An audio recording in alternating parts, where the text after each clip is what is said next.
ప్రవీణ్ పగడాల అంటే ఒక 2 మాటల్లో ఏం చెప్తారు? ఇట్లాంటి క్వశ్చన్ నేను ఎప్పుడు వినలేదు. ఫస్ట్ టైం అడుగుతున్నారు.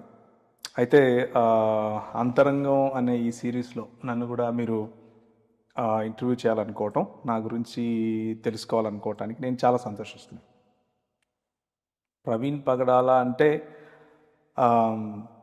First priority, I'm a sincere student of the word of God. దేవుని వాక్యాన్ని చదవాలి, నేర్చుకోవాలి. దేవుని వాక్యంలో దేవుని రాజ్యం గురించి ఏం చెప్పింది అన్న విషయాన్ని నేర్చుకోవటానికి, దాన్ని 10 మంది దగ్గరికి తీసుకెళ్ళటానికి, అలాగే దేవుని రాజ్య విలువల్లో బ్రతకటానికి ప్రయత్నం చేసే ఒక మామూలు మనిషిని. వెరీ గుడ్ అన్న. మీరు యేసుక్రీస్తుని ఎప్పుడు తెలుసుకున్నారు? రైట్, అది ఐ థింక్ 98 అనుకుంటాను. అది 98వ సంవత్సరం. బాగా నేను అందరి మాదిరి టీనేజ్లో ఎలాగైతే అందరూ ఉంటారో అలా ఉన్న సమయంలో హైదరాబాద్లోనే ఒక యూత్ మీటింగ్కి వెళ్ళాల్సి వచ్చింది.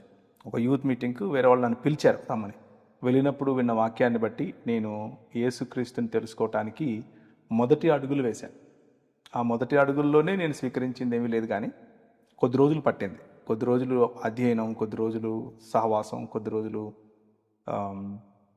ప్రార్థన, ఇలాంటి వాటి వల్ల నా జీవితంలో మార్పు కలిగింది. పశ్చాత్తాపం, అలాగే ఒప్పుకోలు, అలాగే క్రీస్తును పోలిన జీవితం అన్న ఛాలెంజ్ నాకు ఇచ్చినప్పుడు, ఆ ఛాలెంజ్ నన్ను ఎంతో నాకు నిజంగానే ఒక పెద్ద సవాల్గా కనిపించింది. సో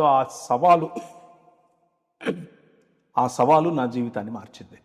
సో నేను అప్పటి నుంచి క్రీస్తు అనుచరుడుగా ఉన్నాను.